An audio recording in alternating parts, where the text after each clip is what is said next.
Hey guys, welcome back to my channel. We are doing another level blank bar breakdown. This time we have a level 5 bar breakdown, so let's go ahead and jump into it. Okay, we got our kip cast to start right here. Good. Free hip, kip squat on, soul circle or monkey giant. A lot of people have different names for that. Kip cast, baby giant, undershoot, first counter swing and tap, second counter swing and dismount. Overall, I think she has a pretty good routine. She's developed well, and I think she did a pretty good job. However, there were some, root beer. There were some deductions that I saw, so we're going to go through those real fast.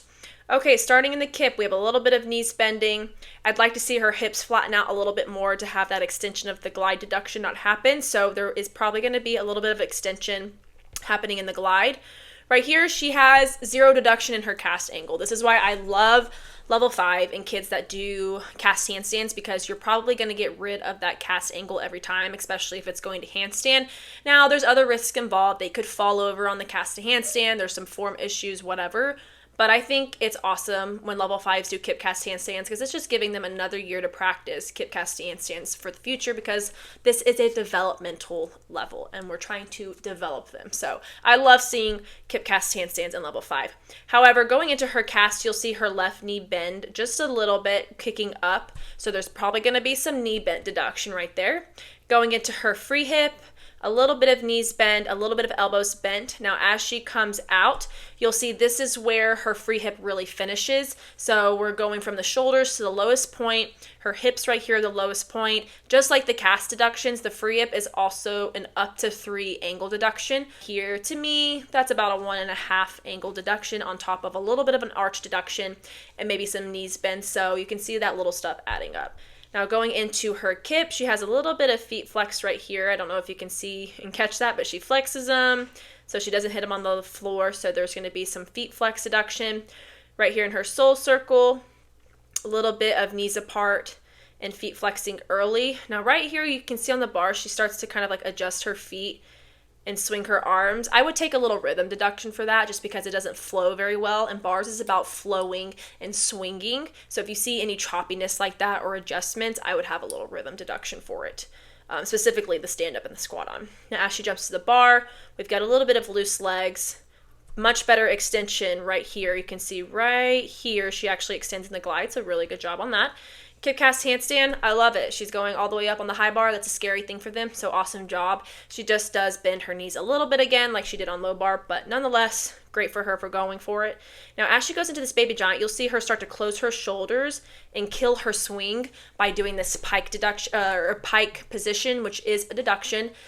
There's the feet flexing, which is also a deduction. She's probably killing it, because out of that cast, you're going to have a really fast baby giant. It can be a little scary, so I understand why she did it, but unfortunately, it's going to be a deduction.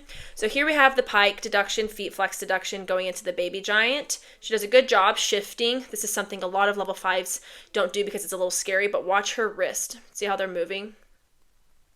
That little movement, that's the shift. And she shifts at a great time, which allows her momentum to keep going up top where it doesn't do the folding chair technique. You'll see kids who don't shift, so it causes them to have to pike, and then they shift their arms around. So now that's caused a pike deduction and a rhythm deduction right there. So she does a good job of trying the actual shift and keeping the rhythm going. I would just have maybe a little bit of body position coming around and the arch. Right here in the undershoot, a little bit of pike, but good job nonetheless. Right here in the counter swing, she's going up pretty high. I think her shape looks great. She has a good arch kick right there. Same thing, a little bit of hollow looks great. Arch, I'd like to see a little bit more arch right here, so there could be a little deduction for the lack of arch, the lack of tap.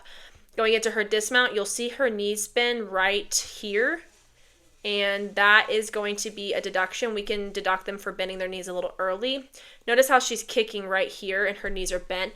We'd ideally still like them to be straight, and then as they let go and flip, they start to tuck, but a lot of level 5s do this on the tuck flyways, is bend their knees early, but it can be a deduction if they tuck super early. Now in the actual flip itself, you don't see her hips above the high bar, so we can take some amplitude on the dismount if they're not flipping at the height of the bar or higher, plus a little bit of feet apart in the back tuck. And then she does a good stuck landing. I believe her feet were together, so good nonetheless. Okay guys, that is it. Hopefully that was helpful. Let me know if there's any other videos or level routines that you guys would like me to break down. Thank you guys for watching and supporting my channel. I'll see you guys in my next one. Bye.